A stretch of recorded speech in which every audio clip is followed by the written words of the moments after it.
Hey friends! Been a little while since I've done a video blog, but I thought I'd come out of semi-retirement because today is an exciting day. Now, I can only do one take. Sometimes I have to do multiple takes on these things. Today I can only do it once, and the reason is it's unboxing time. That's right, I got the D&D Starter Kit, and I'm going to go through it, see what's in there, and get all excited about D&D 5th edition. So what have we got here? The D&D Starter Set, similar in some ways to the very first D&D I ever played. This was before AD&D, way back in, probably 78, 79? No, probably closer, well, probably right around then, when I was in about 4th or 5th grade. Came in a box like this, came with polyhedral dice, which were something entirely new to me, had basic rules for playing. They've changed a lot since then, obviously. D&D's been around for a while, but they're trying to introduce a new system for new players, get people excited about D&D again, and this is the way they're going to start. They're going to start with the starter kit. It has basic rules for playing. I think it has one adventure. Let's see. Game components. 64-page adventure book with everything the Dungeon Master needs to get started. Awesome. 32-page rulebook for playing characters level 1 through 5. So you can only play up through level 5, which is interesting because in my D&D Encounters game, I'm currently level 7, and I think we're going to go up to level 8 before we reach the end of our current adventure. So this will give you a start, but it's not going to give you a lot of the higher level stuff. 5 pre-generated characters, each with character sheet and supporting reference material. Obviously a great way to get started. Gets you familiar with some of the mechanics. With the D&D Encounters, I have found it very easy to jump in just using a pre-gen character when I went to D&D Game Day a couple months ago. Excuse me. I started out with a level 6 character, pre-generated, straight-out dwarf fighter, very basic character, but easy to play because they had everything written down. So that's what they're going to do here. And 6 game dice. So let's take a look and let's see what we've got.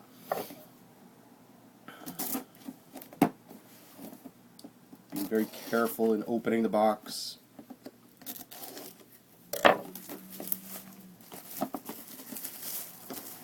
Some plastic wrap for my cats to play with, which I'll throw it away because it's very, very bad for cats to eat plastic wrap or potentially suffocate themselves. Alright, polyhedral dice in their own little bag. They're nice blue dice, slightly pearled. Looks like we've got a D4, a D6, a D8, a D10, a D12, and a D20. Pretty much everything that you need to start out, so that's awesome. Only thing it doesn't have is a percentile die, and you can just roll the D10 twice. So that's a good start. I remember my first set of dice that I got, they did not have the numbers colored in. You had to do that yourself with a crayon that came in the box. They were solid yellow dice, and you got a black crayon, and you could color it in so that you could see the numbers. Boy, I'm dating myself, right? Alright, D&D Starter Set Rulebook.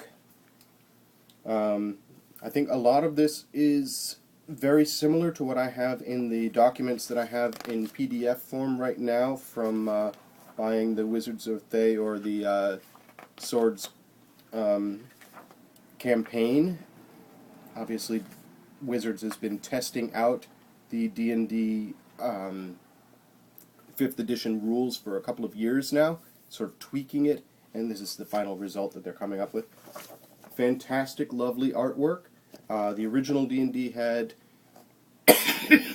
line drawings, a lot of stuff that was sort of comedic. It's nice to have Wizards in charge here because they have access to some of the most gorgeous artwork in the world. Check this out, spellcasting. Because obviously they are responsible for Magic the Gathering, and every card has absolutely gorgeous artwork, so that's fantastic. I see we've got lists of spells, we've got lists of equipment, chapter titles, adventuring, adventuring, actions in combat. Alright, so chapter 2, combat. Obviously combat is a big thing. spells are a big thing. That's fantastic. So this is a great sort of starter rule book. A D&D campaign, The Lost Mine of Phandelver. Okay, Phandelver with a F. So Lost Mine of Phandelver has information about running the adventure, the various chapters of the adventure. It looks like it's a 4-chapter adventure.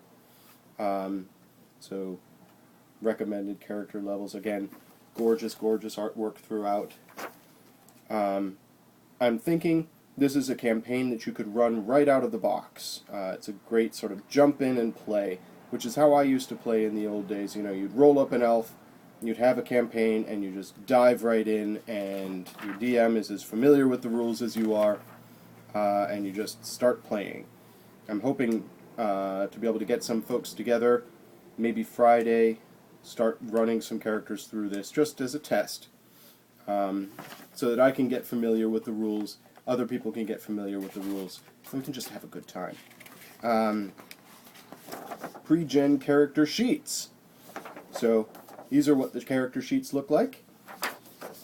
Double-sided, information about your characters, saving throws, stats, of course. Yeah, very pretty. Looks like they have a level 1 fighter, a level 1 wizard, a level 1 rogue, a level 1 cleric, second level 1 fighter. Wonder what the difference is. Let's see. They're both human fighters. One lawful good, one lawful neutral. I'm guessing they take different fighting styles.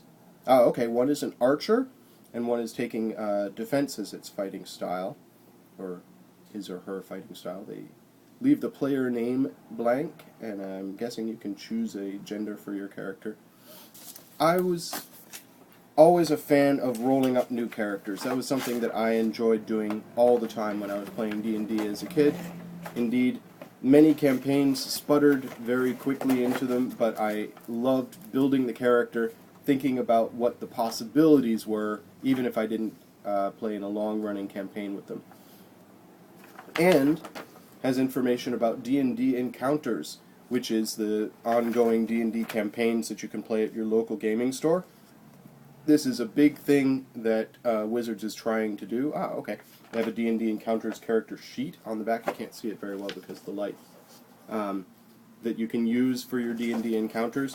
Generate your own character, and with encounters you're going to run the same character for months, possibly years, through various D&D campaigns. They're going to have special campaigns available at conventions and such. You can bring your character to those. As you progress through the campaigns, they'll have unique magical items that you can use on your D&D Encounters character. Obviously, in a completely open game, you can have whatever magical items your DM decides to put in. I know they've tweaked magic items a bit so that they can have unexpected results when you equip them. Basically, every magic item, or every powerful magic item, is in some way cursed, so there's pluses and minuses. You get the bonuses for having a magical weapon, but there may be restrictions on how it can be used and things like that.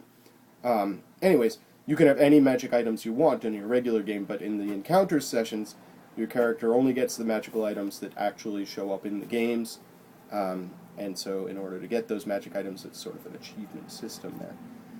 I am really looking forward to playing with some of the stuff. I'm going to go spend a whole bunch of time reading through the rule book, see if I notice any differences from the rules that I've already downloaded on my phone. I'm going to go through the campaign, at least look at the first couple of chapters, familiarize myself with it, and my hope is on Friday, which is July 4th, if the weather is not too bad. We do have a hurricane headed towards us, but if the weather is not too bad, and if my game store is open, which I'm hoping that it will be, maybe myself, a few other folks will get together, and we'll take a stab at this Lost Mine. I know that there's already streaming video from Wizards online, so if you want to check out what this dungeon looks like, go to, I'm guessing it's D&D.com, wizards.com, whatever, and they'll have access to the streams. but I'd rather dive into it myself, run it myself, and any campaign that I'm running, I wouldn't want to see what other people have done with it beforehand.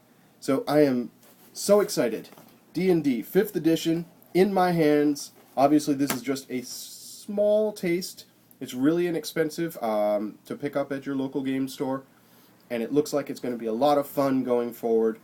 You can run up to level 5, I guess, up to level 5 with your characters here, get a taste for what it's like, and in a couple of months we'll be able to get the Player's Handbook, which will have up through much higher levels, a lot more feats, spells, special abilities that you can give your characters, and give us an idea of what else is in store for us as we move forward. So, yay, D&D 5th edition! Let's play some D&D, and I'll see you later. Be excellent to each other.